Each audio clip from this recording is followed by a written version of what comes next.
हो गया। Hello everyone. तो कल हमने आपके लिए केसिंग डिजाइन स्टार्ट करी थी। ठीक है, केसिंग डिजाइन में हमने कुछ टर्म्स पढ़ी थी, जैसे कि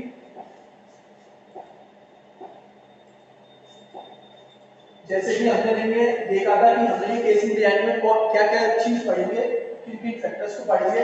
तो मैंने इनके बारे में जो 13 फैक्टर्स हैं उनके बारे में डिटेल्स में शॉर्ट डिटेल में बताया था आपको कि इन टर्म्स में हम क्या क्या चीजों को स्टडी करेंगे। ठीक है, फिर मैंने आपको बताया था कि टेंशन फोर्स क्या होता है और टेंशन लोड क्या होता है, पुल-अप प्रेशर क्या होता है, बर्स्ट प्रेशर क्या होता है, ये मैंने चीज आपको बताई थी। ठीक है, फिर आपका मैंने बताया था डाटा कलेक्शन, डिटेल में पढ़ाया था कि डाटा कलेक्शन कैसे करेंगे अपन, कि डाटा कलेक्शन करने के लिए हमें जियोलॉजिस्ट, पेट्रोफिजिस्ट और रिजर्वायर इंजीनियर और लॉगिंग और टेस्टिंग और कोडिंग की हेल्प चाहिएगी, जिससे हम कुछ डाटा निकालेंगे। वो डाटा एक टेबल की टर्म में था कि हम ये वाला डाटा पूरा निकालेंगे इन सब की हेल्प से। ठीक है, तो मैंने बताया था फॉर्मेशन बेस में बता चुका हूं, मतलब फर्स्ट चैप्टर में केसिंग में केसिंग सिंटेक्स सेकंड और थर्ड चैप्टर बता चुका हूं, फ्रैक्चर ग्रेडियंट में सेकंड चैप्टर बता चुका हूं, और ये आप डिजाइन करोगे। ठीक है, सरफेस पर ये आपको पता ही पड़ जाएगा। तो ये आप स्टोर से लेंगे, स्टोर स्टेटस रिपोर्ट से निकाल सकते हो।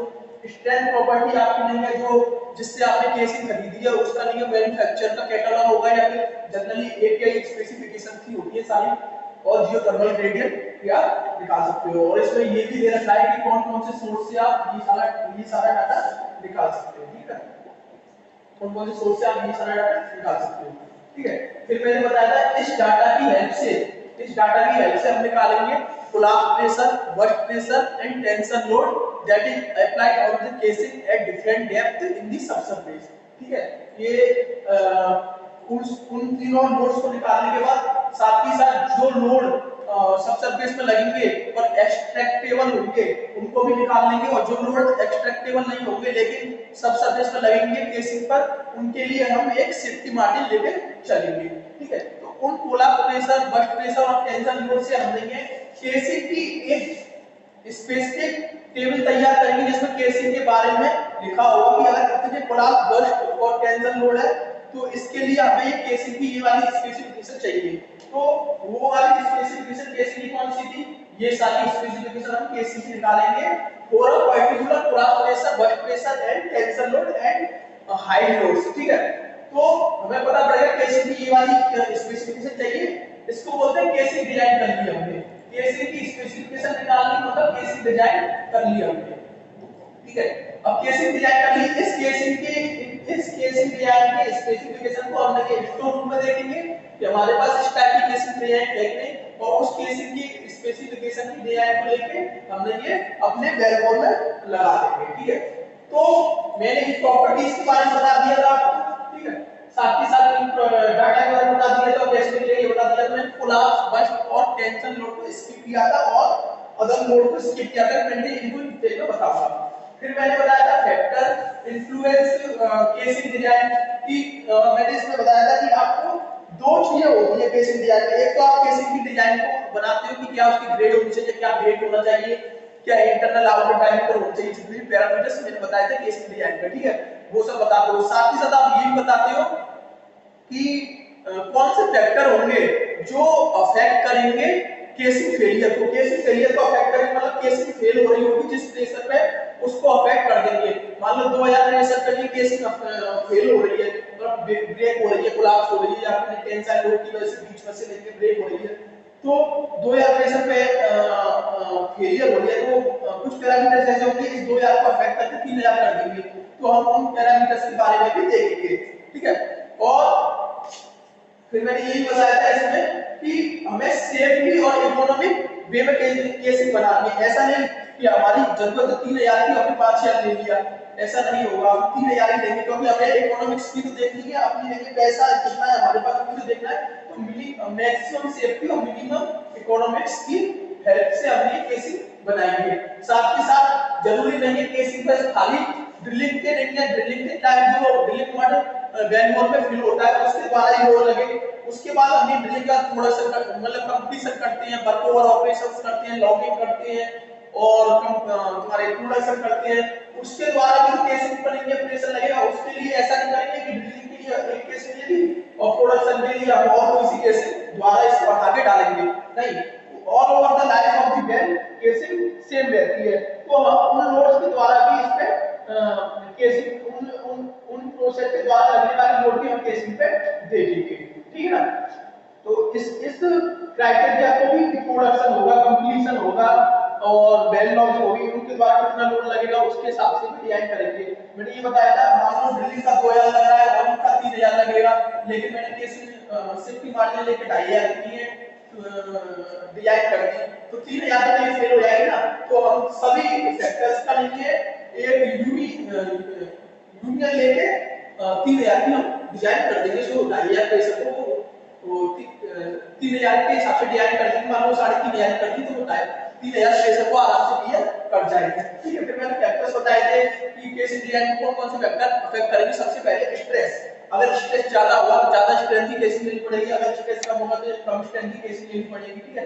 फिर मैंने बताया था होल इररेगुलरिटी, अगर डायरेक्शनल ड्रिलिंग कर रहे हो तो आपको नहीं है होल को नहीं डायरेक्ट करने के लिए किसी डिफरेंट डिफाइंड डायरेक्शन में उसको बेंडिंग फोर्स लगाना पड़ेगा। अगर मैं बेंडिंग फोर्स यहां पे लगाता हूं तो ये टेंशन की तरह वर्क करेगा, तो नहीं ये भी एक आपके केसिंग डिजाइन को अफेक्ट करेगा, होल क्या कहते हैं होल इररेगुलरिटी, ठीक है। फिर हमें ये भी देखना है कि फ्यूचर में केसिंग के क्या डिग्रेडेशन होंगे, मान लो टेम्परेचर, कोरोजन या फिर अदर फैक्टर्स की वजह से केसिंग की ग्रेड गिर गई, केसिंग की ग्रेड गिर गई। मान लो ये 2500 प्रेशर के हिसाब से बनाई गई है, ठीक है, 2500 प्रेशर को बीयर करने के हिसाब से बनाई गई है और गिरते गिरते ये पॉलिश करके मैक्सिमम 2000 psi प्रेशर लगेगा due to burst, collapse and tension and other loads. और मान लो फ्यूचर में इस पे कोरोजन हो गया या फिर नहीं कोई थर्मल इफेक्ट की वजह से इसका डिग्रेडेशन हो गया, डिटोरेशन हो गया, इसकी ग्रेड और स्ट्रेंथ तो ये इस तरीके से हो गई कि ये खाली 1500 प्रेशर बियर कर सकती है। तो ये तो 1500 बियर कर सकती है फ्यूचर में, लेकिन लगेगा 2000 तो ये ब्रेक हो जाएगी, तो इस फेल हो जाएगी। तो उस हिसाब से हमें उन फैक्टर्स को भी केसेस में इन्वॉल्व करना है। तो एंड रिजल्ट क्या है, एंड रिजल्ट में बताया था एंड रिजल्ट केसेस उस हिसाब से डिजाइन करनी है कि ये एक परफेक्ट प्रेशर वेसल बने जो external pressure, internal pressure, tension load और अदर लोड को बियर कर सके। एक परफेक्ट प्रेशर वेसल बने जो एक्सटर्नल प्रेशर, इंटरनल प्रेशर और टेंशन लोड को बियर कर सके और अदर लोड को बियर कर सके। क्योंकि केसिंग एक प्रेशर वेसल ही तो है भाई, वो एक्सटर्नल प्रेशर को लेंगे इसमें वैल्यू में आने से रोक रही है, इंटरनल प्रेशर को फॉर्मेशन में जाने से रोक रही है, टेंशन लोड को रोक रही है, तो एक प्रेशर वेसल ही तो हो गया। ये तो हो गए फैक्टर्स जो मैंने बताए थे आपको। साथ ही साथ मोर फैक्टर्स और होते हैं कि हमें ये load condition, during drilling, production, completion, इन सब के हिसाब से देखते हैं। ये मैं बता चुका हूं। स्ट्रेंथ प्रॉपर्टी क्या है केस की सीट पे, केस की सीट पे स्ट्रेंथ प्रॉपर्टी का मतलब था कि मान लो केस को मैंने यहां पर रख दी, इसकी केसिंग सीट ये है, मतलब यहां तक केस मैंने लगाई है और यहां पर फॉर्मेशन की फ्रैक्चर ग्रेडियंट क्या है, ब्रेक फॉर्मेशन ग्रेडियंट क्या है, उसके हिसाब से भी केसिंग की स्ट्रेंथ हम निकालेंगे, ग्रेड हम निकालेंगे, ठीक है। ज्यादा के लिए ज्यादा फ्रैक्चर प्रेशर के लिए ज्यादा स्ट्रेंथ की ग्रेड लेनी पड़ेगी, कम फ्रैक्चर के लिए कम ग्रेड की केसिंग लेनी पड़ेगी, उस तरीके से, ठीक है। वो इस पर डिपेंड करेगी, मैं बता चुका हूं। फिर डिग्री ऑफ डेटोनेशन ये भी बता चुका हूं, एबिलिटी ऑफ केसिंग ये बता चुका हूं कि आपके पास अवेलेबल कितना नहीं है फंड है, मतलब इसमें इन्वेस्ट करने के लिए कितना पैसा है। मान लो आपके पास पैसा है 10 लाख और आप डिजाइन कर रहे हो 20 लाख से, तो ये तो बेकार बात हो जाएगी। तो मैंने एक कार का एग्जांपल दिया था 10 लाख की कार और 2 करोड़ की कार, ठीक है। मैंने ये बताया था कि पूरी ड्रिलिंग प्रोसेस में 40% ऑफ दी पूरी ड्रिलिंग कॉस्ट केसिंग चली जाती है। तो जितना ज्यादा हम ये केसिंग की ग्रेड बढ़ाएंगे उतना ज्यादा उसका वेट बढ़ेगा, उतनी ज्यादा ड्रिलिंग ऑपरेशन की कॉस्ट बढ़ेगी, तो हमें वो भी निकलना है, ठीक है। सेकंड थिंग कि आपको कॉस्ट इतनी भी नहीं रखनी, इतनी कम भी नहीं रखनी कि वो सेफ्टी को ये टेंशन कर जाए, सेफ्टी को नहीं है थ्रेशोल्ड लिमिट को क्रॉस कर जाए। मान लो हमने नहीं हमारा 10 लाख का इन्वेस्टमेंट किया लेकिन उसकी जरूरत थी 12 लाख की, ठीक है। तो इस 2 लाख को बचाने के लिए जो ब्लो आउट ठीक होगा या फिर केसिंग ब्रेक होगी, केसिंग फेलियर होगा, जिससे एक और ग्रो होगा, उसके कारण जो सरफेस पे हैवी इक्विपमेंट है, मान लो 20 लाख का इक्विपमेंट रखा है, तो ये खराब हो सकता है, आपका बैग खराब हो सकता है, आपका फॉर्मेशन खराब हो सकता है, मैन पावर को हानि पहुंच सकती है, तो आपको ये भी करना है। मैंने डिजाइन क्राइटेरिया बताया था कि डिजाइन किस हिसाब से करेंगे, और मैंने ये सारे पैरामीटर्स आपको बताया था किससे निकालेंगे, पुल-अप प्रेशर, बट प्रेशर और tension load and other load से। तो मेरे लिए किससे हमने केस को डिजाइन किया है, तीन फोर्सेस से, pull up pressure, burst pressure, tension load and other load, ठीक है। तो ये मेन डिजाइन क्राइटेरिया में आएंगे, ठीक है। फिर मैंने बताया था केसिंग स्ट्रेंथ, तो आपकी केसिंग की पुल-अप प्रेशर से पुल-अप स्ट्रेंथ केसिंग की पुल-अप प्रेशर से ज्यादा होती है, बस्ट प्रेशर से ज्यादा होना चाहिए, टेंशन लोड यील्ड स्ट्रेंथ से ज्यादा होना चाहिए, ठीक है। ये सब चीजें मैंने बताई थी, ठीक है। और फिर मैंने यही बताया था कि आप लेंगे पुल-अप प्रेशर, बस्ट प्रेशर और टेंशन लोड से आप केसिंग डिजाइन कर दोगे, तो ये मान लो आपने केसिंग डिजाइन कर दी किसी ग्रेड की, मान लो J55 की आपने केसिंग डिजाइन कर दी, ठीक है। तो इसका मतलब ये नहीं है, इसका मतलब ये नहीं है कि आप फाइनली इस केस को यूज ले लोगे भाई, ये हमने तीन प्रेशर के तीन लोड के साथ डिजाइन कर लिया, लेकिन लोड तो इसको और भी लगेंगे, लोड भाई और भी लगेंगे ना। तो मान लो आपने केसिंग डिजाइन कर दी इसके इन तीनों प्रेशर से, इन तीनों लोड से, फिर उस केसिंग डिजाइन को हम रिफाइन करेंगे अदर लोड्स के लिए, और फाइनल हम केसिंग लेंगे। और मैंने बताया था लोड के लिए केसेज होते हैं, तीन तरीके के लोड केसेज होते हैं, और जो मैक्सिमम लोड जिस लोड केस में मैक्सिमम लोड होगा उसके हिसाब से हम केसिंग डिजाइन कर देंगे। ये फाइनल स्टेप नहीं है केसिंग को सिलेक्ट करने की, इससे आगे का रिफाइनमेंट करके वो भी हम देखेंगे, ठीक है। फिर मैंने बताया था कि डायरेक्शनल बेल में ये केसिंग को डिजाइन कैसे करेंगे, ये मैंने बताया था कि आप डायरेक्शनल बेल में करेक्ट बेल प्रोफाइल आपको पता होनी चाहिए, करेक्ट बेल प्रोफाइल से आप टीबीडी निकालेंगे, मैंने टीबीडी और एमडब्ल्यूडी में वो मेजर लेवल में अंतर बताया था एम में, ठीक है। टीबीडी निकल जाएगी, टू वर्टिकल डेप्थ निकल जाएगी आपकी, तो आपने फिर क्या करोगे कि उसके लिए उस टीबीडी के लिए आप ये कैसे को डिजाइन करोगे, टेंसाइल, कोलैप्स और बट प्रेशर के हिसाब से, फिर उसको नहीं एक एप्रोप्रिएट होल एंगल देके उसको डायरेक्शन के लिए डिजाइन कर दोगे। और डायरेक्शनल ड्रिलिंग का जो आपका पार्ट है, मतलब थर्ड सेम का, वो आप लेंगे फिफ्थ सेम के जो फर्स्ट टू लेक्चर है उनको देखिएगा सेम टू सेम, ठीक है। इतना मैंने यहाँ पर आपको बता दिया था। तो रहता क्या था, pull up pressure, burst pressure and tensile load cases और final flexure of the casing design, ठीक है। तो पहले आता है पुल-अप क्राइटेरिया, पुल-अप क्राइटेरिया। तो पुल-अप प्रेशर क्या होता है, मैंने पहले बताया था जो एक्सटर्नल प्रेशर लगता है केसिंग पे कोलैप्स करने के लिए, कोलैप्स मतलब इसको नहीं है चिपकाने के लिए, वो होता है आपका कोलैप्स प्रेशर। अब ये किसकी भी हेल्प से लगता है, ड्रिलिंग मड की वजह से। मान लो मैंने बेड ड्रिल किया और इसमें मड बन रही होगी, ड्रिलिंग मड बन रही होगी, इस हाइड्रोस्टैटिक प्रेशर को फॉर्मेशन प्रेशर को काउंटर करने के लिए, और मैंने इसमें केसिंग डाल दी,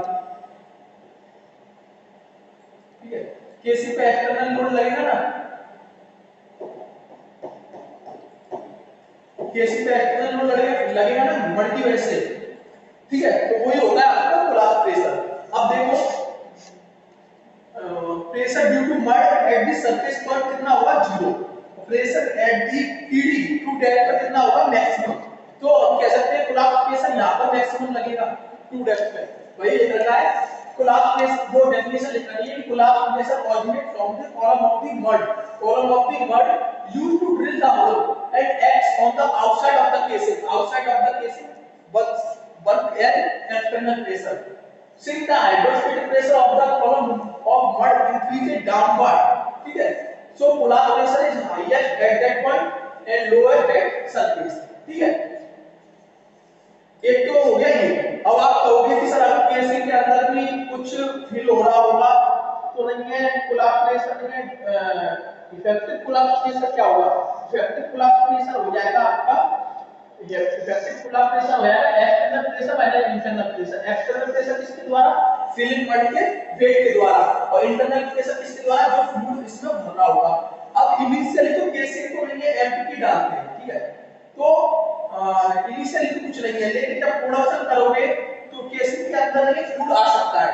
जनरली प्रोडक्शन केसिंग से प्रोडक्शन ट्यूब से करते हैं हम प्रोडक्शन, लेकिन अगर लीकेज हो गई तो केसिंग में फ्लूइड आएगा और वो फ्लूइड के द्वारा इंटरनल प्रेशर लगेगा। या फिर आप जनरली अगर लो कोरोजन फ्लूइड है जिसमें बैग्स नहीं है तो नहीं आप उसको केसिंग में फ्लो करा देते हो, ठीक है। ये आपको गैस कंडीशन में आएगा प्रोडक्शन में, ये केसिंग में कब फ्लो कराना है, एक ट्यूब से कब फ्लो कराना है, दो ट्यूब से कब फ्लो कराना है, ये सब कंडीशन में आएगा, ठीक है, आपके प्रोडक्शन में।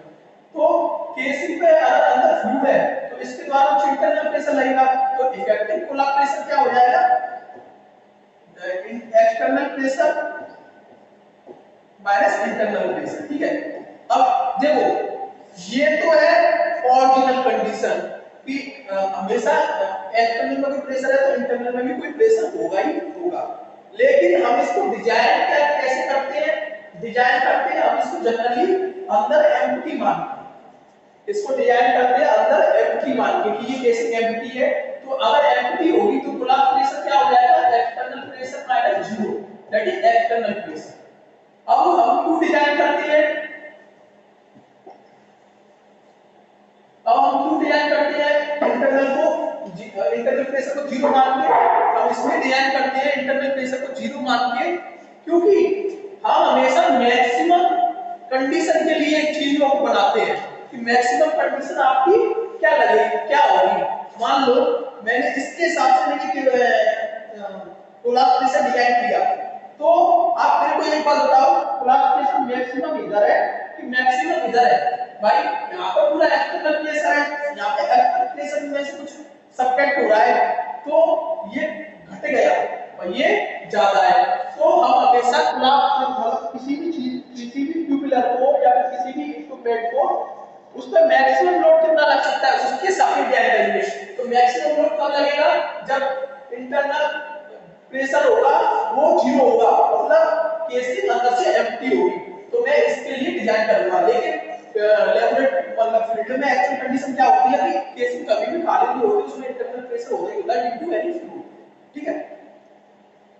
तो और इंटरनल फ्लूइड प्रोडक्शन की वजह से नहीं खाली, जब आपने केसिंग आपने नहीं है क्या किया, आपने एक बैरल को ड्रिल किया, ठीक है, उसमें केसिंग डाली, ठीक है,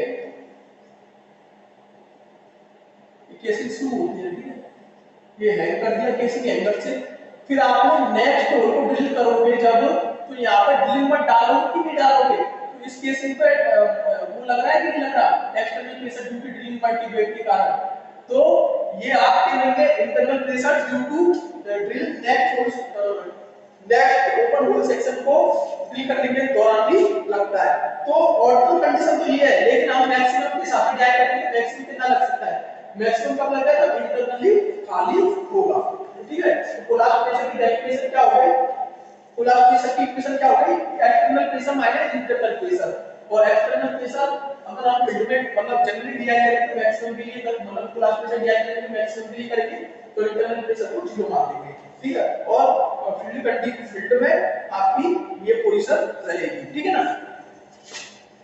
अब इसमें क्या क्या दिया गया कि हाँ एक्चुअल कैलकुलेशन में जो कोलाप्स प्रेशर की होती है या बर्स्ट प्रेशर की होती है या टेंशन लोड की होती है, वो सॉरी जो एक्चुअल कैलकुलेशन होती है ना कोलाप्स प्रेशर की और बर्स्ट प्रेशर की, वो इजी होती है, डायरेक्ट फॉरवर्ड होती है, लेकिन टेंशन लोड में हमें बहुत सारे फैक्टर्स को इंक्लूड करना पड़ता है, वो हम देखेंगे कि टेंशन लोड में बहुत सारे फैक्टर को कैसे इंक्लूड करेंगे हम। लेकिन जो कोलाप्स प्रेशर और burst pressure applied on the casing at various depth वो नहीं है, आपकी स्ट्रेट फॉरवर्ड होती है, उसमें ज्यादा कुछ नहीं होता।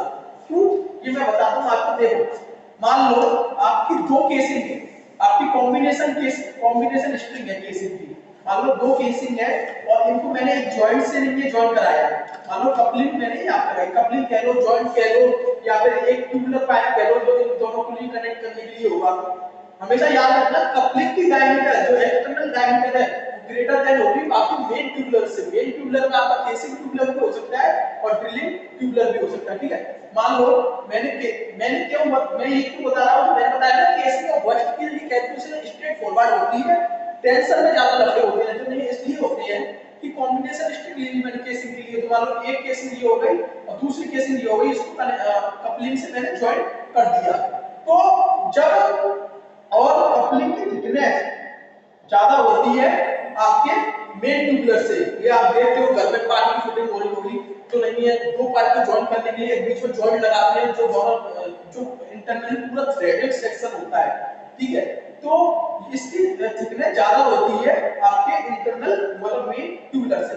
तो जब कोलाप्स प्रेशर लगेगा, जब कोलाप्स प्रेशर लगेगा, अब मेरे को ये बताओ कि जब इसकी थिकनेस ज्यादा है इससे तो इसकी ग्रेड ज्यादा होगी इससे, इसकी ग्रेड ज्यादा होगी इससे। जब मैं कोलाप्स इंटर जो सॉरी एक्सटर्नल प्रेशर लगेगा तो इसकी ग्रेड कम है और इसकी ग्रेड ज्यादा है, और मैंने कम ग्रेड के हिसाब से डिजाइन कर दिया कि कम से कम ग्रेड भी नहीं है इस प्रेशर को झेल जाएगी, तो ज्यादा कम तो ऑटोमेटिकली झेल जाएगी भाई।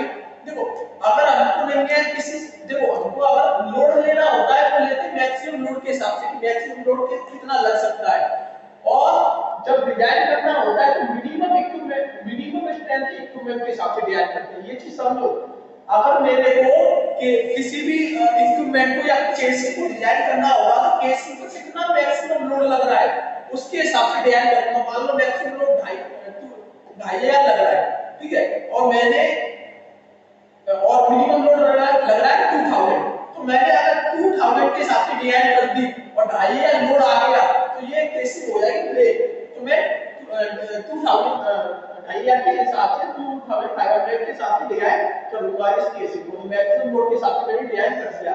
लेकिन ऑन द अदर हैंड अगर इक्विपमेंट दो चीजों से बन के बनाए कि पाइप और कपलिंग सेक्शन, पाइप और कपलिंग सेक्शन, तो कपलिंग सेक्शन हाई ग्रेड का होता है, पाइप लो ग्रेड का होता है।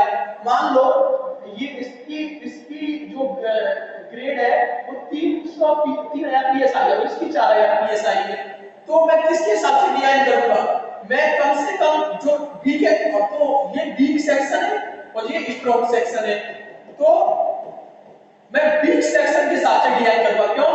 क्योंकि मेरे को स्ट्रॉन्ग सेक्शन को खाली स्ट्रॉन्ग सेक्शन को मतलब फेल नहीं करना है, मतलब मैं स्ट्रॉन्ग सेक्शन को बचाने के लिए केसिंग डिजाइन कर रहा हूं, मैं सबसे वीक सेक्शन को बचाने के लिए केसिंग को डिजाइन कर रहा हूं।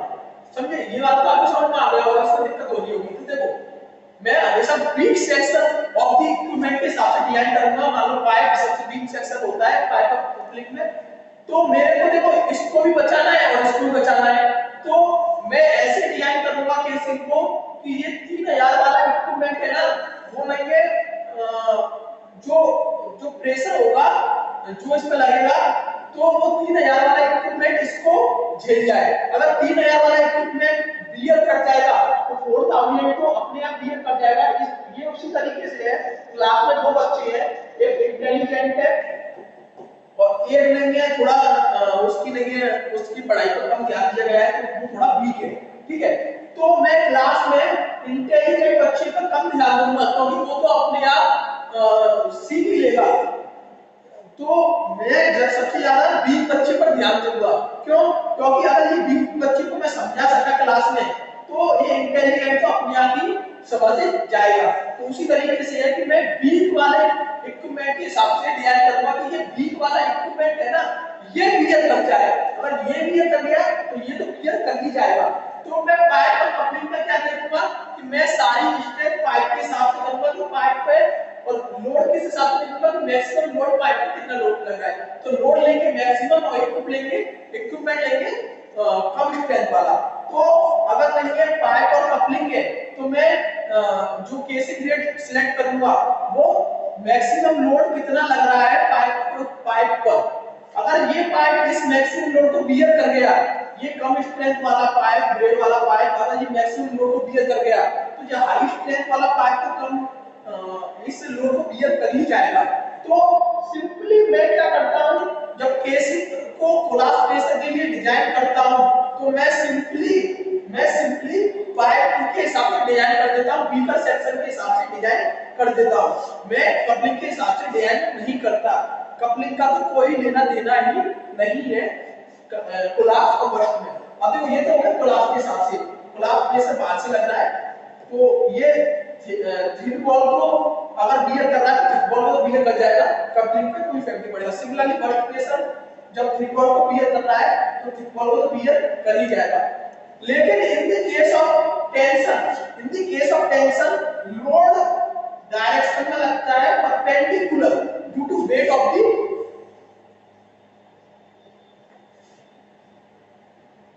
इधर दिख रहा है ना। लेकिन जब मैं टेंशन की बात करूंगा मैं, टेंशन लगता है perpendicular due to the weight of the casing, ठीक है जनरली। तो जब यहां पर कपलिंग होगी और थ्रेड्स होंगे, इनमें कपलिंग में होते हैं थ्रेड्स, इन दोनों को नहीं ट्यूबुलर्स होते हैं, केसिंग होती है, उसके बहुत एंड पर इनके थ्रेड्स होते हैं थोड़े थोड़े कनेक्ट करने के लिए, थोड़े थ्रेड यहां पर होंगे, थोड़े थ्रेड यहां पर होंगे, जिससे अपर वाला सेक्शन जुड़ जाएगा। तो और इसमें पूरे में थ्रेड होते हैं, तो थ्रेडेड सेक्शन अपवर्ड केसिंग के थ्रेडेड सेक्शन के और डाउनवर्ड केसिंग के अपर थ्रेडेड सेक्शन से जॉइन हो जाएगा। लेकिन जब इस पर वेट लगेगा, टेंशन लगेगी, तो इस डायरेक्शन में पाइप के खुलने की ज्यादा टेंडेंसी रहेगी। पाइप कहां से टूटेगा, पाइप जॉइंट होगा वहां से टूटेगा। जॉइंट कहां पर है, कपलिंग पे।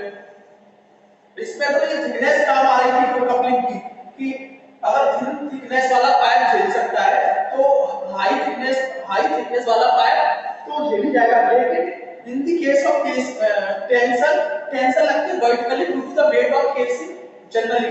तो अगर इस पाइप को टूटना होगा तो कहां से टूटेगा, जॉइंट सेक्शन से टूटेगा। जनरली आप देखते हो कि अगर आप किसी वायर को खींचोगे और बहुत एंड से अगर किसी वायर को खींचोगे तो वो कहां से टूटेगा, जहां पर जॉइंट होगा।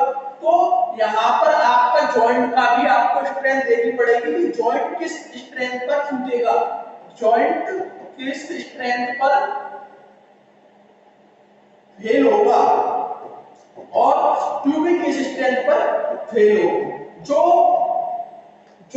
कम स्ट्रेंथ पर फेल होगा उसके हिसाब से हम डिजाइन कर देंगे। जो कम स्ट्रेंथ पर फेल होगा, मान लो ये 3000 प्रेशर पे फेल हो रहा है और ये 2000 प्रेशर पे फेल हो रहा है, तो ये वीक सेक्शन हो गया।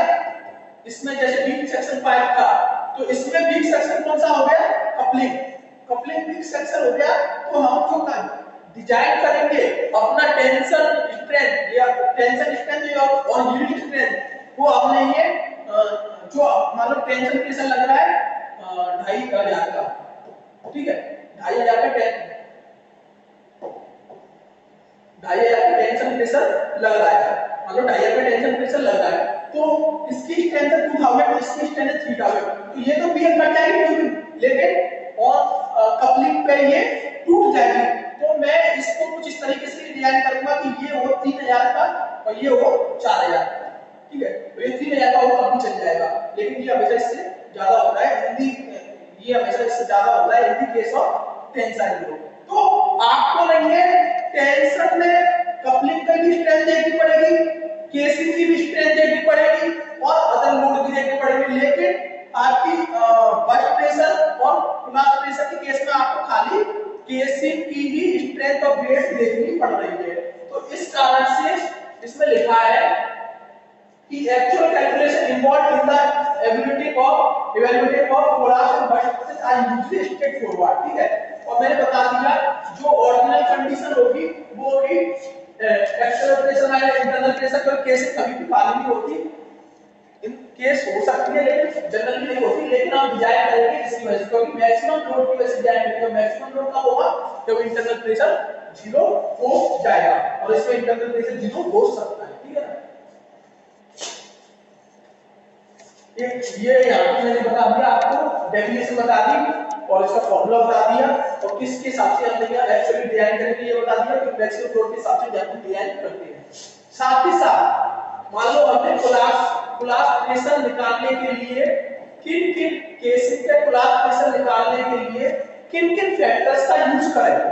मान लो आपने नहीं मड के फैक्टर्स का यूज कर लिया, मड के द्वारा प्रेशर लग रहा है, ठीक है, उस फैक्टर का यूज कर लिया। मान लो इधर सीमेंटिंग हो तो उसके द्वारा लोड लेना चाहिए कि नहीं लेना चाहिए।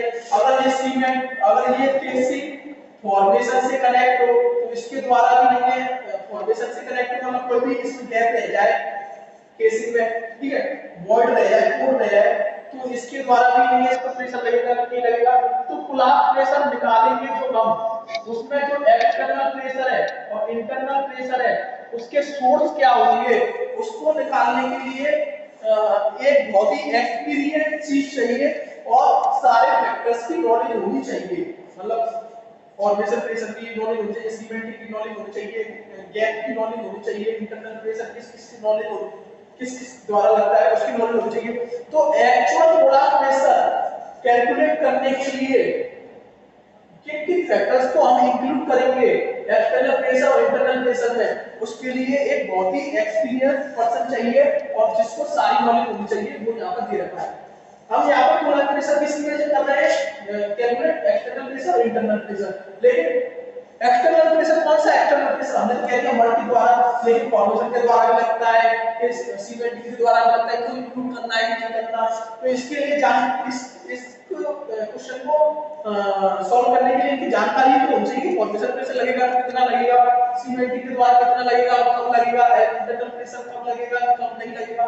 तो इसके लिए एक एक्सपीरियंस पर्सन की जरूरत होती है। लेकिन हम मोलार प्रेशर में आप सिंपली किस पे निकालना है, टोटल एक्सटर्नल प्रेशर और टोटल इंटरनल प्रेशर। लेकिन हम नहीं जनरली टोटल एक्सटर्नल प्रेशर और टोटल इंटरनल प्रेशर नहीं निकाल पाते हैं अगर आप एक्सपीरियंस नहीं हो तो आप सिंपली क्या करते हो, मड के द्वारा लगने वाला वेट और जो फ्लूइड है उसके द्वारा लगने वाला वेट, ठीक है। लेकिन इसमें अदर पैरामीटर्स होते हैं, सीमेंटिंग के द्वारा लगेगा कि नहीं, फॉर्मेशन के द्वारा लगेगा कि नहीं, इंटरनल प्रेशर लगेगा कि नहीं। तो इन्हीं फैक्टर्स को हम देखेंगे कि कोलैप्स प्रेशर के फॉर्मूले में एक्सटर्नल प्रेशर और इंटरनल प्रेशर है, तो उनको कैसे इवॉल्व करेंगे, किन किन फैक्टर्स के लिए इवॉल्व करेंगे। तो हम ये एक एक करके देखेंगे कि एक्सटर्नल प्रेशर कौन सी प्रेशर इन्वॉल्व होंगे, इंटरनल प्रेशर में कौन से प्रेशर इन्वॉल्व होंगे। अभी तक हम क्या कह रहे थे कि एक्सटर्नल प्रेशर में खाली वर्ड और इंटरनल प्रेशर में खाली क्यू, ठीक है। तो इतना हमने ये सेक्शन जानते, इतना हमने यहाँ तक पढ़ लिया और मैंने ये बता दिया कि डिजाइन करेंगे इसके हिसाब से इंटरनल खाली है, मतलब इंटरनल प्रेशर 0 है। तो यहाँ पर यही किया गया है कि इनिशियली तो अपने सारे फैक्टर देखेंगे कि एक्सटर्नल प्रेशर में क्या-क्या ऐड कर सकते हैं। तो इनिशियली मैंने बताया था ना इंटरनल प्रेशर 0 के हिसाब से हम ऐड कर देंगे। तो इसने यही किया है कि प्रेशर ये केसिंग है आपकी, ये केसिंग है आपकी और इस पे एक्सटर्नल प्रेशर लग रहा है, खाली एक्सटर्नल प्रेशर लग रहा है, इंटरनली कोई प्रेशर नहीं लग रहा है इस पे, ठीक है। तो casing is empty due to loss circulation, कह सकते हैं ड्यू टू लॉस सर्कुलेशन हो गया, ठीक है। मान लो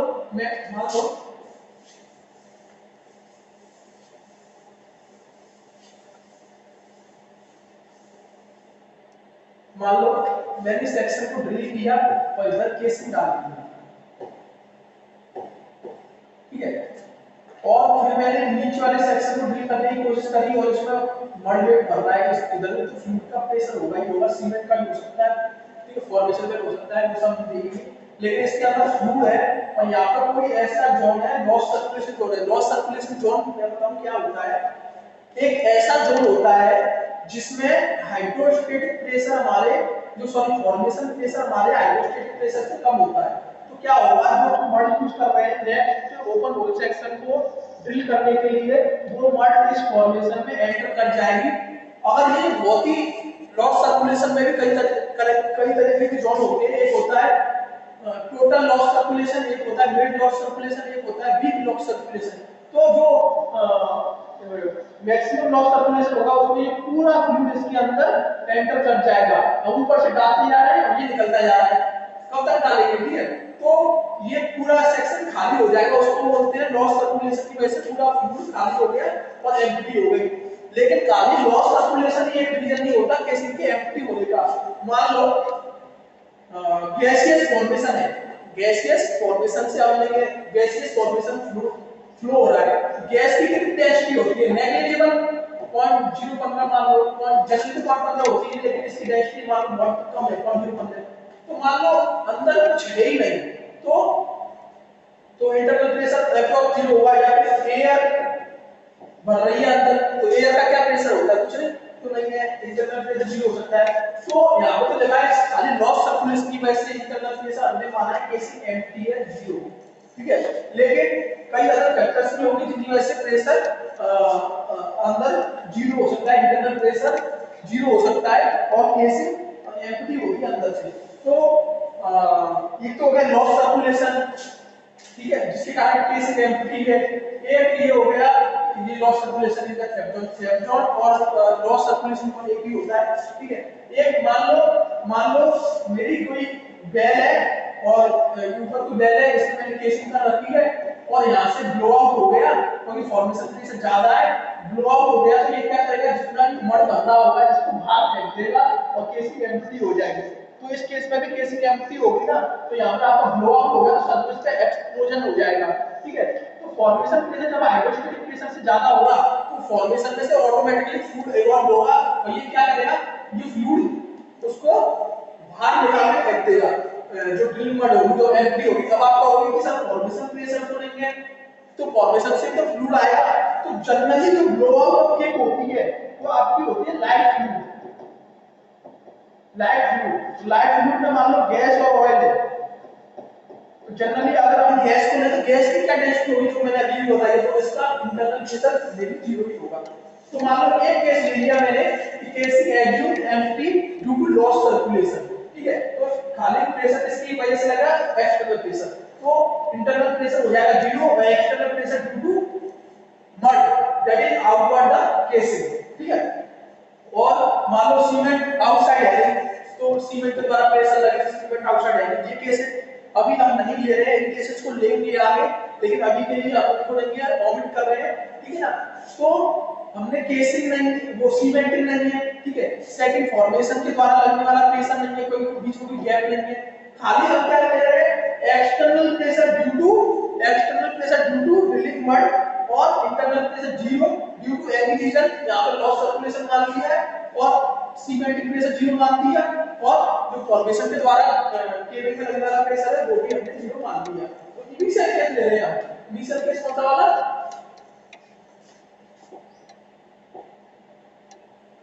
इनिशियल केस ले रहे हैं।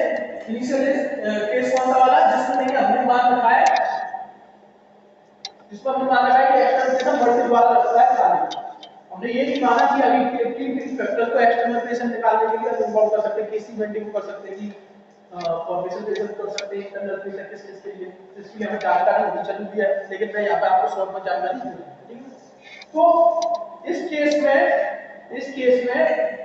कोलैप्स प्रेशर क्या हो जाएगा, external pressure minus internal pressure, और एक्सटर्नल प्रेशर जीरो तो इंटरनल प्रेशर जीरो तो खाली एक्सटर्नल प्रेशर, और एक्सटर्नल प्रेशर किसके कारण, एक्सटर्नल प्रेशर किसके कारण, मड के कारण। मान लो इस इतनी डेप्थ है h और इसकी स्पेसिफिक ग्रेविटी है रो मड, स्पेसिफिक ग्रेविटी डाल रहे हैं डैश की मान लो pg में, ठीक है।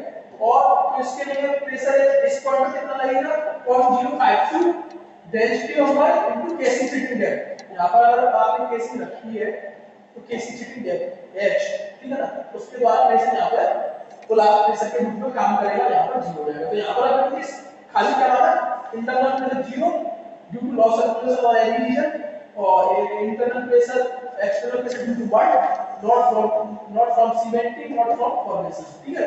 तो ये सिंपल एक आपका फार्मूला निकल गया है कोलैप्स प्रेशर का, सिंपल फार्मूला निकल गया है कोलैप्स प्रेशर का।